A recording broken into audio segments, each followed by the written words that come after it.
கடவுள் அருள் டிவி நேயர்களுக்கு அஸ்ட்ரோ கேஎஸ்ஐயங்கரின் பணிவான நமஸ்காரங்கள். மாத பலன் குரோதி வருஷம் ஆவணி மாதம் 17/8/2024 16/9/2024 வரலும் உண்டான நாட்களை குரோதி வருஷம் ஆவணி மாதம் அப்படின்னு சொல்கிறோம். பொதுவாகவே மாச கிரகங்கள்னு சொல்லக்கூடிய சூரியன், செவ்வாய், புதன் மற்றும் சுக்கிரன் இந்த 4 கிரகங்களை வச்சு தான் இந்த மாத பலன்களை சொல்லுவோம். இப்போ இந்த மாதத்தினுடைய கோல்சாரம் என்ன அப்படின்னு பார்க்கும்போது காலபுருஷ தத்துவத்தின் 2வது ராசியான ரிஷப ராசியில் செவ்வாயும் குருவும், கடக ராசியில் புதன், சிம்ம ராசியில் சூரியன் மற்றும் சுக்கிரன், கன்னி ராசியில் கேது, கும்ப ராசியில் வக்ரம் பெற்ற சனி பகவான், மீன ராசியில் ராகு. இந்த மாதம் 17ஆம் தேதி ஆவணி மாதம் பிறகுறது 17ஆம் தேதி கார்த்தால ஒரு 6-6:15 மணிக்கு சூரியன் ஒரு மாதத்திலிருந்து ஒரு ராசியிலிருந்து அடுத்த ராசிக்கு போகிறார்.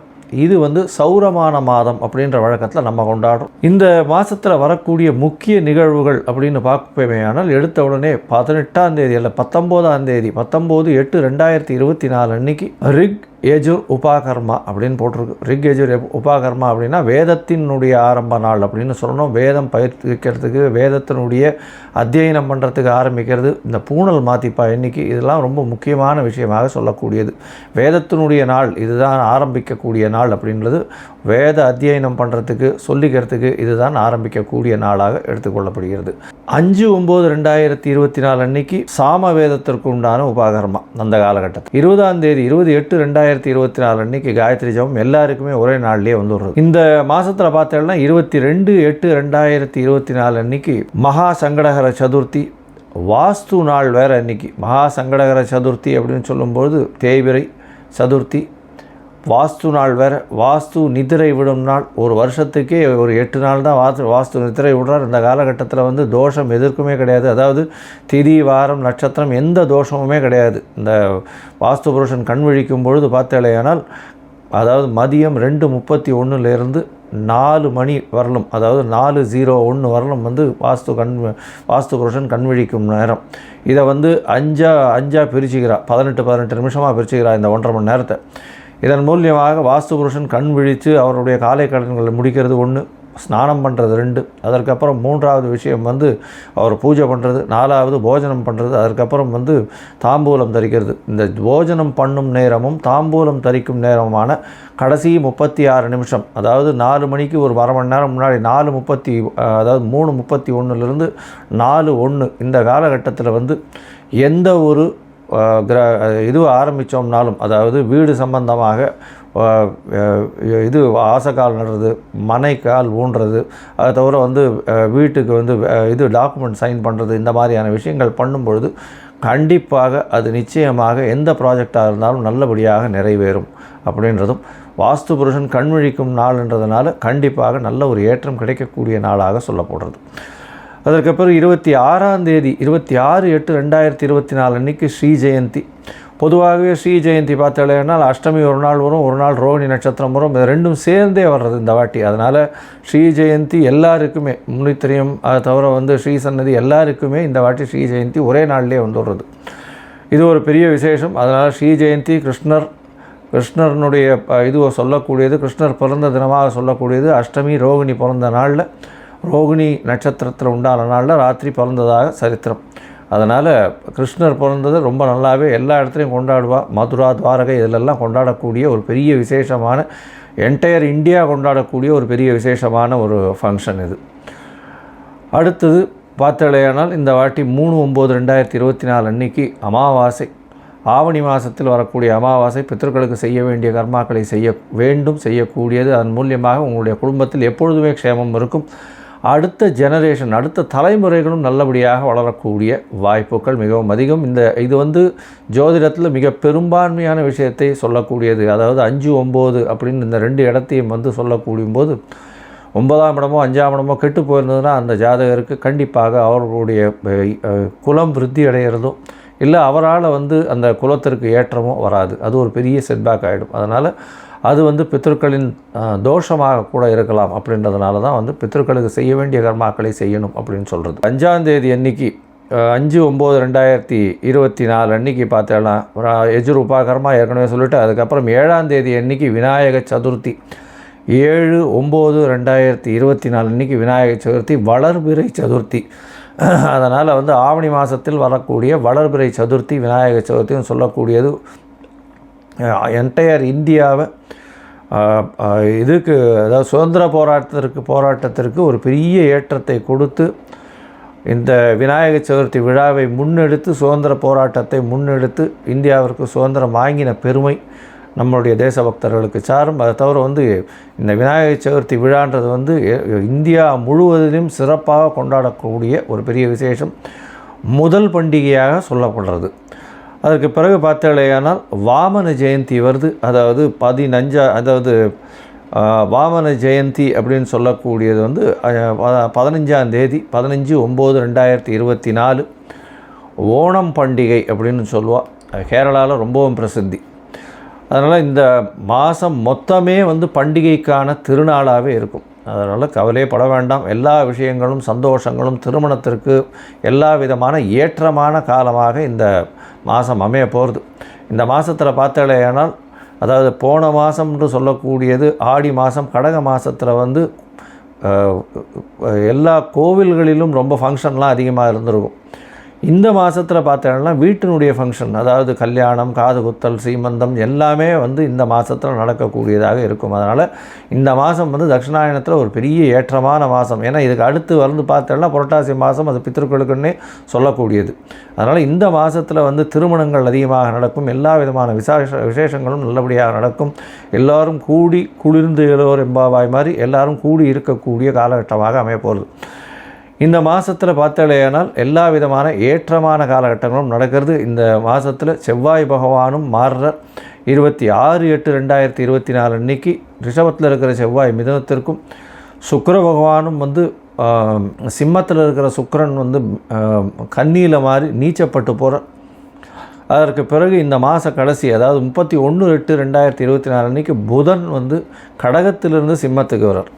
இதுதான் வந்து இந்த கோல்சாரத்தின் பெயர்ச்சிகள் இந்த மாதத்தில் நடக்கக்கூடியது. சரி, உங்களுக்கு அஸ்ட்ராலாஜிக்கல் கன்சல்ட் தேவைப்பட்டதுன்னா என்னுடைய மொபைல் நம்பர் கீழே ஸ்க்ராலிங்கில் போயின்னு இருக்கோம். உங்களுக்கு தேவைப்பட்டதுன்னா எனக்கு ஃபோன் பண்ணுங்க. உங்களுடைய date, time, place of birth, உங்களுடைய பெயர், உங்களுடைய தாய் தகப்பனார் பெயர் நீங்கள் அனுப்பிச்சிங்கன்னா உங்களுடைய ஜாதகத்தை போட்டு அதில் சந்தி இருக்கா, நட்சத்திர சந்தி இருக்கா, பாத சந்தி இருக்கா, லக்ன சந்தி இருக்கா அப்படின்றது எல்லாத்தையும் பார்த்துட்டு, உங்களுடைய இன்றைய கோல்சாரத்தை வைத்து என்ன நிலைமைன்றதையும் பார்த்துட்டு, உங்களுடைய தசாபுக்தி அந்தரம் சூக்ஷ்மம் இதெல்லாத்தையும் பார்த்துட்டு உங்களுக்கு உண்டான எளிய பரிகாரம், உங்களுடைய பிரச்சனைகள் என்ன அப்படின்றது எல்லாத்தையும் அசஸ் பண்ணி நான் சொல்கிறேன். உங்களுக்கு அதற்கு உண்டான கட்டணம் என்னன்றதையும் சொல்கிறேன். அந்த கட்டணத்துக்கு உண்டான பேமெண்ட்டை போட்டுட்டு யூடிஆர் நம்பர் ஷேர் பண்ணுங்க, உங்களுக்கு அப்பாயின்மெண்ட் தரேன். இப்போது மேஷம் முதல் மீனம் வரை ஆவணி மாதம் குரோதி வருஷத்திற்கு உண்டான பலன்களை ஒன்றொன்னா பார்க்கலாம். மிதுனம், மிருகசீரிஷம், திருவாதிரை, புனர்பூசம் இந்த 3 நட்சத்திரம் 9 பாதங்களை கொண்ட ராசி. ராசியின் அதிபதினு சொல்லக்கூடிய ஒரு புத பகவான் ராசிக்கு 2ஆம் இடத்துல இருக்கார். இந்த மாதம் பிறக்கும்போது பார்த்தோன்னா ராசிக்கு 2ஆம் இடத்துல ராசிநாதனே இருக்கிறது பெரிய விசேஷம். இந்த ஆவணி மாதம் வந்து குரோதி வருஷம் ஆவணி மாதம் 17/8/2024 16/9/2024 வரலும் உண்டான மாதத்தில் ராசிநாதன் 2ஆம் இடத்துல இருக்கிறது. குடும்பம், வாக்கு, தனஸ்தானத்தில் இருக்கிறது பெரிய ஏற்றம். இதன் மூலியமாக பார்த்தாலேயானால் குடும்பத்தில் நல்ல ஒரு ஏற்றம் கிடைக்கக்கூடிய காலகட்டம். பணவரவிற்கு பஞ்சம் இருக்காது. திடீர் பணவரவு வரக்கூடிய வாய்ப்புகள் நிச்சயமாக உண்டு. இந்த மாதத்தில் பார்த்தோன்னா 26ஆம் தேதி அன்றைக்கே வந்து செவ்வாய் பகவான் உங்களுடைய ராசிக்கு வந்துடுறதும், 3ஆம் இடத்துல இருக்கக்கூடிய சுக்கிரன் 4ஆம் இடத்துல போய் நீச்சப்படுறதும் மாறுது. இதன் மூலியமாக பார்த்தடையானால் உங்களுடைய ராசியிலேயே 11ஆம் அதிபதி 6/11க்கு உண்டானவர் வந்து உட்கார்றதுனால புதிய வேலை அமையக்கூடிய வாய்ப்பு உண்டு. வேலையின் மூலியமாக நல்ல ஒரு லாபம் இருக்கக்கூடிய வாய்ப்புகள் நிச்சயமாக உண்டு. ஆனால் வீட்டை விட்டு பிரிந்து செல்லக்கூடிய காலகட்டமாக இருக்கும். இளைய சகோதரத்தை விட்டு பிரியக்கூடிய காலகட்டமாக இருக்கக்கூடும். உங்களுடைய ராசிக்கு 3ஆம் இடத்துல சூரிய பகவான், இந்த மாத கிரகம்னு சொல்லக்கூடிய 3ஆம் இடத்துல சூரிய பகவான் வர்றது பெரிய விசேஷம். இதன் மூலியமாக உங்களுடைய முயற்சிகள் அனைத்தும் வெற்றி பெறும். அதனால் கவலைப்பட தேவையில்லை. 4ஆம் இடத்துல இருக்கக்கூடிய சுக்கிரன் வந்து நீச்சப்பட்டு போகிறதே அப்படின்னு கவலைப்பட வேண்டாம். 4ஆம் இடத்தில் திக்பலம் வர்றார். அதாவது சுக்கிர பகவானுக்கு திக்பலம் வர்றதுனால ஆட்சி பலம் பெற்றதற்கு சமம். குழந்தை பிராப்தி ஏற்படக்கூடிய பாக்கியம் நிச்சயமாக உண்டு. ஏன்னா 5ஆம் அதிபதி 4ஆம் இடத்தில் திக்பலம் பெறுறது பெரிய விசேஷம். இவ்வளவு நாளாக வந்து குழந்தை இல்லாதவர்களுக்கு குழந்தை பிராப்தி ஏற்படக்கூடிய பாக்கியம் நிச்சயமாக உண்டு. ஏன்னா புத்திர காரகன் வந்து 12ஆம் இடத்துலேருந்து புத்திரஸ்தான அதிபதியான சுக்கிரனை பார்க்குறதும், சுக்கிரன் 4ஆம் இடத்துல திக்பலம் பெறுறதும் பெரிய விசேஷம்.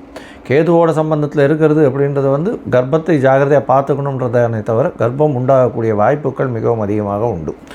இந்த மாதம் உங்களுடைய ராசிக்கு 3ஆம் இடத்தை வந்து சனி பகவான் பார்க்குறார். உங்களுடைய ராசிக்கு 9ஆம் அதிபதி அப்படின்னு சொல்லக்கூடியவர் ஆட்சி பெற்ற சனி பகவான் வக்கரகதியில் இருக்கார். அதனால் சூரியன் வந்து ஆவணி மாதம்ன்றதுனால சிம்ம மாதத்தில் சிம்மத்தில் சூரியன் ஆட்சி பெற்று போயிருக்கிறதுனால அவரே எல்லாவற்றிற்கும் பவர்ஃபுல்லாக இருக்கக்கூடியவர். அதனால் சூரியனை மாற்றி எந்த ஒரு கிரகங்களும் இருக்க முடியாது ராகு கேத்துவை தவிர. அதனால் பார்த்தலையானால் சூரியன் சனியை பார்க்கறதுனால கண்டிப்பாக உங்களுக்கு ஒரு பெரிய ஏற்றம் இருக்கும். தந்தையின் மூலியமாக நல்ல ஒரு ஏற்றம் கிடைக்கக்கூடிய காலகட்டம், தொழிலில் பெரிய அபிவிருத்தி கிடைக்கக்கூடிய காலகட்டமாக இருக்கும். தந்தையின் மூலியமாக புதிய தொழில் அமையக்கூடிய வாய்ப்புகள் நிச்சயமாக உண்டு.